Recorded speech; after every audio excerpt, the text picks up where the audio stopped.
입주율이 14%밖에 되지 않는 반포의 한 단지고요. 또 하나는 송파에 있는 아직 입주가 예정되지 않았는데 마이너스 P가 1억 이상에 달하는 아파트 단지. 자, 이 두 단지를 비교하면서 강남인데 왜 그러지? 자, 이 의문을 한번 쉽게 풀어보도록 하겠습니다.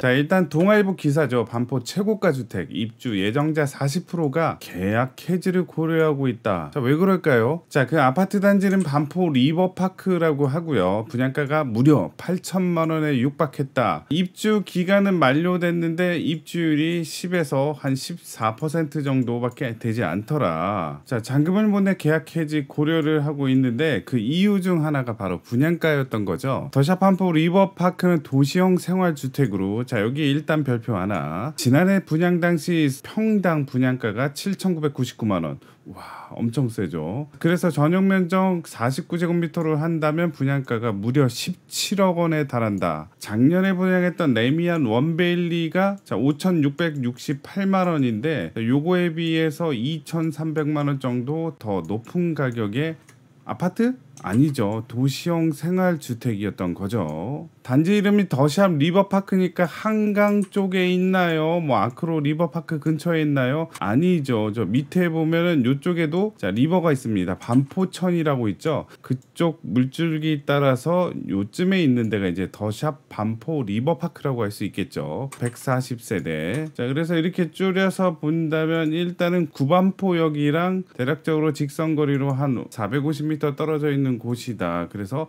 반포가 아파트 단지가 요즘에 이제 핫한데 분양가도 원베일리보다 2,300만 원 더 높은 가격에 형성한 이 아파트 단지라는 거죠. 강남인데 2억 마피. 자, 마이너스 프리미엄도 안 팔린더라. 자, 입주율이 10%대라 그랬죠. 그래서 반포 90%가 빈집이다. 140가구 중에 20가구 정도 입주를 했고, 자, 그리고 대출 규제로 인해서 40%가 포기를 검토했다라는 건데요. 자, 그렇다면 도시형 생활주택이 뭔지 한번 알아보도록 할게요. 자, 일단은 공동주택입니다. 하지만 공동주택이 여러 가지 절차나 규제가 있다. 자, 이것을 대폭 줄이고 간소화해서 쉽게 주택을 보급하기 위해서 만들었습니다. 자, 그러다 보니까 일단은 건축물의 용도는 공동주택이 맞는데 분양가 상한제 제한이 없습니다. 자, 21년도 반포 아파트 단지 주변 시세는 평당 1억 정도 했었죠. 자, 하지만 레미안 원베일리는 요거에 분양가 상한제 적용을 받다 보니까 평당 5,668만 원에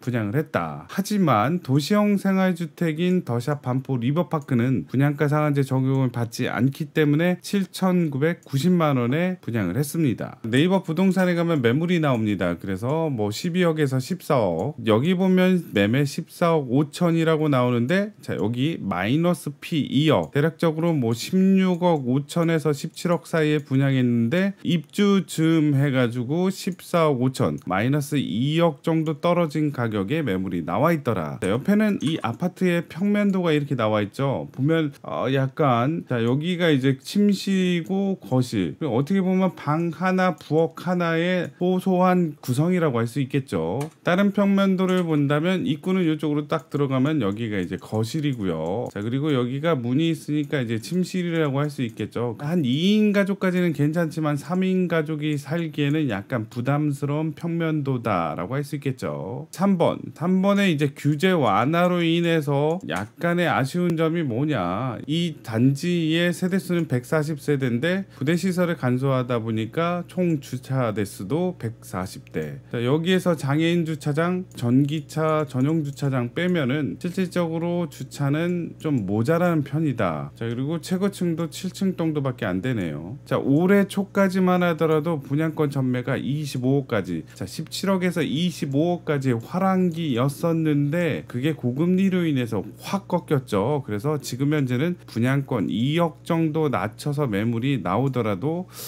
쉽게 거래되지는 않는다라는 점이죠. 자, 그렇다면 도시형 생활주택 말고 아파트 단지에 마이너스 P가 있는 곳도 있을까요? 자, 송파로 한번 가봅시다. 거래 절벽 후폭풍 해가지고 10월 6일자 기사입니다. 2599대 1. 와, 세죠. 자, 그 주인공은 바로 송파 더 플래티넘. 자, 요때까지는 좋았지만 지금 현재는 마이너스 P다라는 얘기죠. 가구 수가 별로 많지 않았습니다. 29가구 정도 청약을 모집을 했는데 7만 5천 명이 지원을 했고요. 2,599대 1의 경쟁률이었다. 자, 이때 당시에 엄청나게 경쟁률이 치열했는데 분양가도 센 편이었죠. 65 타입이 14억 7,260, 72 타입이 14억 9,460만원. 자, 여기도 레미안 원베일리랑 비교를 하게 된다면 5,200만원. 분양가 차이가 그렇게 많이 나지는 않습니다. 자, 어떤 아파트길래 분양가가 5,200 정도 나왔을까요? 송파 더 플래티넘 조감도입니다. 자, 요즘 아파트 디자인들은 화려하면서도 이렇게 띄엄띄엄 나져 있는데 자, 요거는 약간 다른 것 같아요. 자, 왜 그럴까요? 자, 리모델링 아파트라는 점이죠. 쌍용더 플래티넘 아남 아파트 리모델링 현장, 이렇게 리모델링을 하고 약간 더 증축을 해가지고 그 분양을 했었다. 그 세대가 바로 29세대였고요. 그렇다면 어차피 리모델링 할 거 좀 일반 분양 물량을 많이 해가지고 건축비로 많이 충당하면 좋지 않나요? 자, 물론 좋습니다. 하지만 분양가가 항상 문제죠. 자, 30가구 이상을 분양을 한다면 분양가 상한제를 적용을 받지만 29세대까지는 분양가 상한제 적용을 받지 않습니다. 자, 이로 인해서 또 전매 금지도 괜찮습니다. 자, 그래서 이왕이면 상한선에 맞춰서 분양을 했더라. 자, 하지만 자, 시대가 많이 달라졌습니다. 분양가 얼마였죠? 자, 65 타입 기준으로 최고가 14억 7,260만 원이었는데 실질적으로 네이버 부동산에 나온 금액을 본다면 뭐 13억 7,260, 자, 마이너스 P 1억이더라. 자, 그래서 초급매 로얄층으로 마이너스 풀이면 1억인 매물이라고 이렇게 나와 있네요.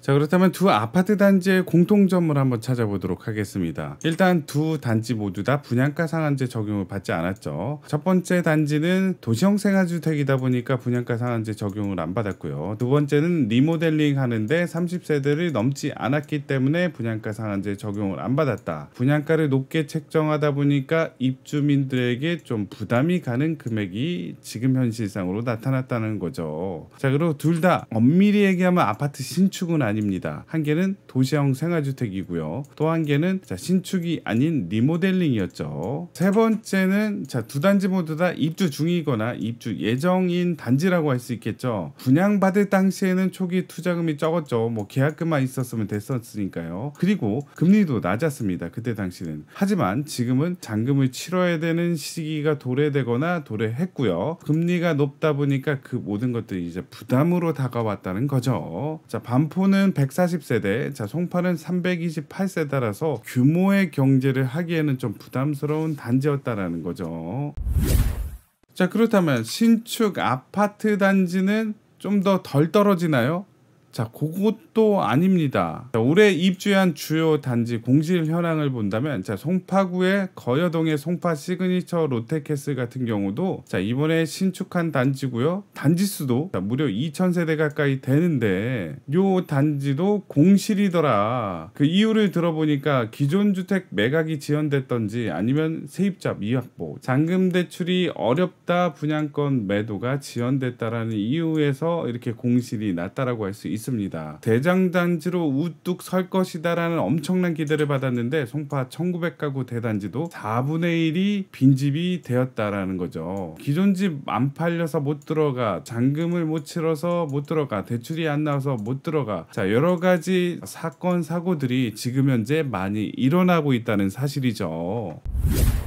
강남 불패 신화는 계속해서 이어질 것인가? 아니면 부동산 대세 하락의 흐름을 강남 또한 벗어날 수 없을 것인지는 앞으로 좀 더 지켜보도록 하겠습니다. 자, 오늘도 좋은 하루 보내시고요. 꼭 좋은 일만 가득하길 바른길 부동산이 응원하겠습니다. 이 영상이 마음에 드셨으면 구독, 좋아요 부탁드리겠습니다. 감사합니다.